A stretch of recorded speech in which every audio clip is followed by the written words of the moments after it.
এই ভারত নামক এই দেশ দেখলেন এই সরল সোজা মাকে কিভাবে নষ্ট করা যাবে, এই জন্য তারা সিরিয়াল দিলেন, তারপরে কটকটি দিলেন, বিভিন্ন প্রকার স্টার জলসা দিলেন। আর এই বাংলার জমিনের মা, বাংলার জমিনের বাবারা, আপনার আমার মতন এই মানুষরা আমরা কি করলাম, ওই ডিসেন্টির তার নিয়ে প্রতিটি ঘরে ঘরে এই সিস্টেম চালু করে দিলাম।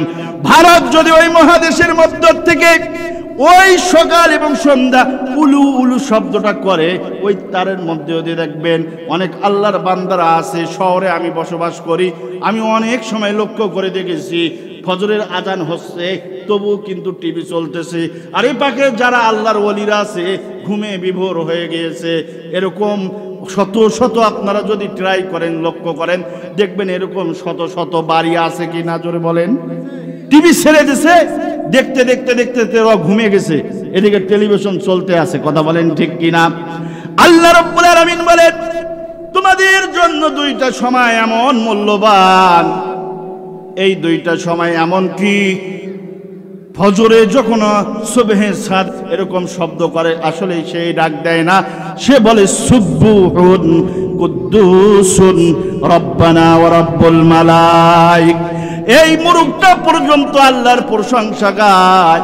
কিন্তু আমরা মানুষ হলাম উত্তম জাতি, মানুষ হলাম আল্লাহর উত্তম মাখলুক সৃষ্টি, কিন্তু আমরা এত বেহায়াপনা, নির্লজ্জ, এমন নিচে নেমে গিয়েছি।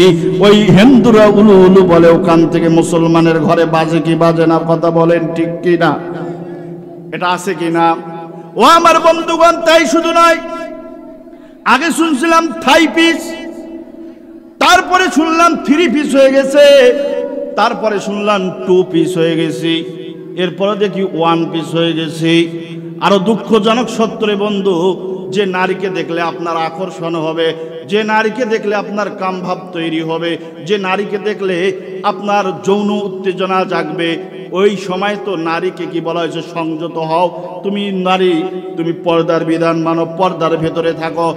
দুঃখজনক সত্যরে মুসলমান, আপনারা জানেন কিনা, আমার চোখে দেখা পড়েছে এক ভ্যানের মধ্যে চারদিকেই হলো সুন্দর সুন্দর যুবতী নাতি, আর মাঝের মধ্যে দাদিকে বসে নিয়েছে।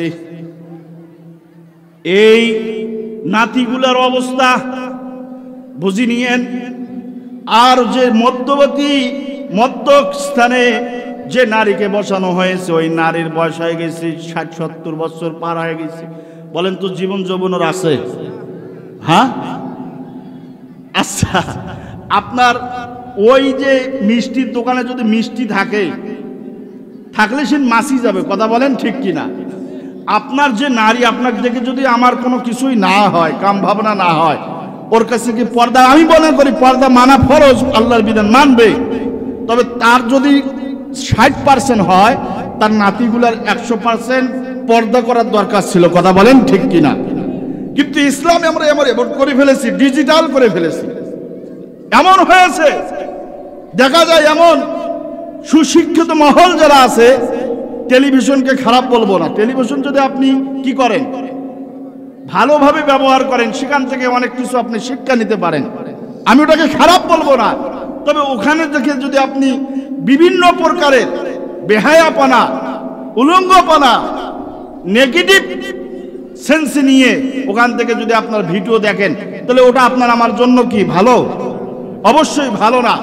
ঠিক অনুরূপভাবে এই যে নারীগুলো ছিল, এদের 100% পর্দা মানার দরকার ছিল, কিন্তু না মানিয়ে উল্টা করছে। ইসলামটা আমরা এমনভাবে বুঝছি যে ওই 70-80 বছরের নারীর উপর ইসলাম বার্তাইছে, কিন্তু এরা 20 বছর 40 বছর নারী, এদের উপর ইসলাম বার্তা নাই। কথা বলেন ঠিক কিনা? আসলে আমরা তো ইসলাম মানে বুঝি নাই, এই ধোকায় থাকি। থাকতে থাকতে আমার বন্ধুগণ, এক পর্যায়ে যখন মৃত্যু চলে আসলো, সারাটি জীবন পর্দার বিপক্ষে থাকলো, কোরআনের বিপক্ষে থাকলো। আল্লাহ রাব্বুল আলামিন বলেন, ওয়াকারনা ফি বুয়ুতিকুন্না ওয়ালা তাবাররুজনা তাবাররুজাল জাহিলিয়াতিল উলা। মা বোনরা, তোমরা কি করো? পর্দা মানো, পর্দার বিধান মেনে চলো। এমন কি তোমার যে জবান, মুখের যে জবানটা আছে, এটা পর্যন্ত নারীর পর্দা। কথা বলেন ঠিক কিনা? আচ্ছা বলেন, একজন নারী যদি ফোনের মধ্যে কথা বলে, মিষ্টি মিষ্টি কথা বলে, ওই কথার মধ্যে যুবকরা আকর্ষণ হয় কি হয় না? হয় না? অতএব মা বোনদেরকে এমনভাবে পর্দা মানতে কইলেন। কিন্তু এখানে কি করতেছি আমরা? 80 বছর ওই বুড়িমার উপর আমরা পর্দাটাকে চাপায় দিচ্ছি, কিন্তু পক্ষান্তরে যুবতী যেগুলো টমটম একেবারে অসগোল্লার মতন, এগুলোকে আমরা মানে উন্মুক্ত এবং উলঙ্গ রেখে দিচ্ছি আর বলতেছি যে ইসলাম আমার ঘরের মধ্যে সুন্দর আছে, ইসলাম খুব ভালো আছে। কথা বলেন, আসলে কি ইসলাম আছে না আমরা ধোকার মধ্যে আছি? কথা বলেন, ধোকার মধ্যে আছি না? ও আমার বন্ধুগণ, সারাটি জীবন পর্দার বিপক্ষে চলল, বোরকার বিপক্ষে চলল, সারাটি জীবন কোরআনের ধার ধারলো না, হাদিসের ধার ধারলো না, মোল্লারা কি বললো এটাও শুনলো না।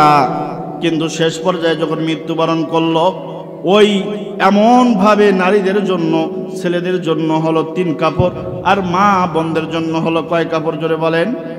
5 কাপড় এমনভাবে পরাইলাম, সুন্দর করে পরায়া, এমনভাবে আতর গোলাপ জল এমনভাবে দিলাম, দেওয়ার পরে সর্বশেষ তার আলমে দুনিয়ার জিন্দিগি শেষ হয়ে আলমে বারজাখ কবরের জিন্দিগি শুরু। সেখানেও আমরা কি করলাম? ওই নারীকে যখন শোয়াইতে গেলাম, সেখানে বললাম বিসমিল্লাহি ওয়া আলা মিল্লাতি রাসূলিল্লাহ। কথা বলেন ঠিক কিনা? আল্লাহ বলেন এই বান্দি সারাটি জীবন কোরআনের বিপক্ষে চললো, হাদিসের বিপক্ষে চললো, আমার কোরআনের বিপক্ষে চললো, কিন্তু এই নারীটাকে যখন কবরে শোয়াইলাম, আল্লাহ এবং আল্লাহ রাসূলের মিল্লাতের ওপর শোয়াইলাম।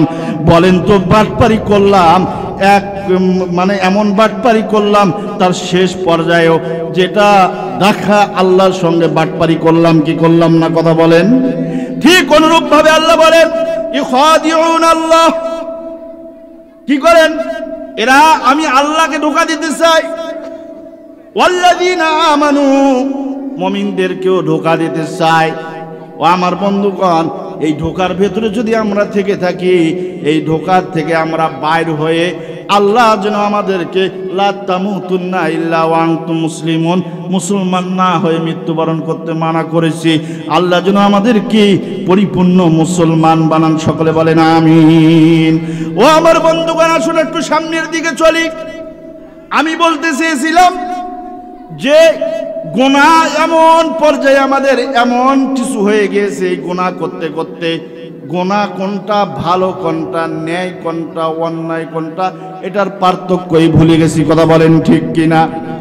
ও আমার বন্ধুগণ, ওই যে মা আয়েশার মতন যদি আমরা ঈমান অর্জন করতে পারতাম, আজকে দেখতে পারতাম এখানে আসমান থেকে রহমতের বৃষ্টি বর্ষিত হচ্ছে। কথা বলেন ঠিক কিনা? কিন্তু পারি না কেন?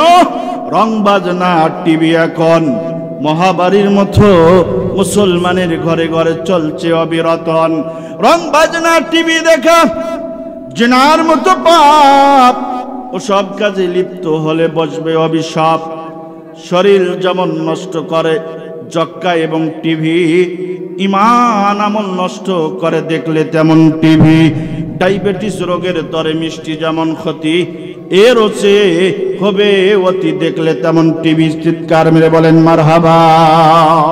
ও আমার বন্ধুগণ, আমি আপনাদের সম্মুখীন আলোচনা সামনের দিকে অগ্রসর করতে গিয়ে আরেকটা মিসাল দিয়ে আমি আলোচনার সামনের দিকে নিয়ে যাব। ও আমার বন্ধুগণ, আপনার আমার ইমামে আজম, তার নাম ছিল নোমান বিন সাবেত। কি নাম? নোমান বিন সাবেত। ইমামে আজম আবু হানিফা রহমাতুল্লাহি আলাইহি। ও আমার বন্ধুগণ, এরকম মসজিদের উজুখানার পাশে চেয়ারের মধ্যে বসে কিতাব মোতালা করছিলেন। কিতাব, বাংলা কথা হলো কিতাব দেখতেছিলেন আর পড়তেছিলেন।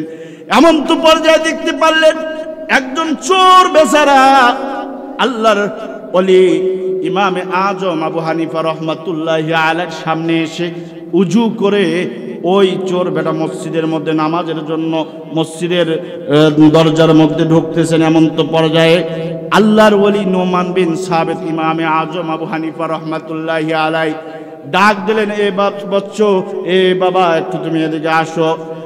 সঙ্গে সঙ্গে ওই চোর বেচারা আল্লাহর ওলি নোমান বিন সাবেতের সামনে আসলেন। আসার সঙ্গে সঙ্গে নোমান বিন সাবেত তার চেহারার দিকে তাকায় বলে, বাবা বলো তো তোমাকে একটা কথা বলবো, তুমি কি সত্য কথা বলবা? বললেন জি ইমাম বা হুজুর, আপনি যা বলবেন আমি সত্য কথা বলবো। ও আমার বন্ধুগণ, এক পর্যায়ে নোমান বিন সাবিত ইমামে আজম আবু হানিফা রহমাতুল্লাহ আলাইহি বললেন, বাবা মনে কিছু নিবা না, সত্য কথা বলবা। বলো তো আজকে রাত্রের বেলা তুমি কোনো চুরি করেছো নাকি? চিৎকার মেরে বলেন না মারহাবা। আল্লাহর ওলিরা বুঝতে পারে কি পারে না বলেন? নোমান বিন সাবিত এক পর্যায়ে ওই চোর বেচারাকে বলার সঙ্গে সঙ্গে আল্লাহর বান্দা ওই নোমান বিন সাবিতের সামনে সত্য কথা বলেছেন, হুজুরও রাতের অন্ধকারে আমি চুরি করেছি, ওইখানে কেউ দেখে নাই, পৃথিবীর কেউ ছিল না গো। ও নোমান, ও ইমাম জামানার ইমাম আজম আবু হানিফা, আপনি কিভাবে বুঝতে পারলেন? এই কথা বলার সঙ্গে সঙ্গে আল্লাহর ওলি নোমান বিন সাবিত রাহমাতুল্লাহি আলাইহি বলেন, বাবা বলো তো চেহারার মধ্যে যদি কোনো ব্যক্তি সরষা অথবা কেরাসিন তেল কি করে মেখে এসে তোমার সামনে অঙ্গগুলো ধোয়, ওই জায়গা থেকে একটা সেন আসবে, বলো তো ওটা সে সরষার তেল মাখছে না কেরাসিন তেল মাখছে, এরকম বোঝা যাবে কিনা? জোরে বলেন। ও বাবা, তখন তুমি ওই অঙ্গ নিয়ে আমার সামনে এসে তোমার উজুর অঙ্গগুলো ধুচ্ছিলা, আমি আমার ইমানি নাক দিয়ে, ইমানি অন্তর দিয়ে, ইমানি চক্ষু দিয়ে দেখতে পারছিলাম তোমার চুরি করার গোনাগুলো ওই উজু করার কারণে, উজুর পানি দিয়ে উজু করার ওই পানির সঙ্গে তোমার চুরি করার গোনাগুলো ঝরে ঝরে ঝরে ঝরে ওই ড্রেন ময়লা আবর্জনা দিয়ে যে বেয়ে বেয়ে বেয়ে যায় ময়লা আবর্জনার মধ্যে জমা হচ্ছিল। আর আমি ইমাম নোমান বিন সাবিত, আমি আবু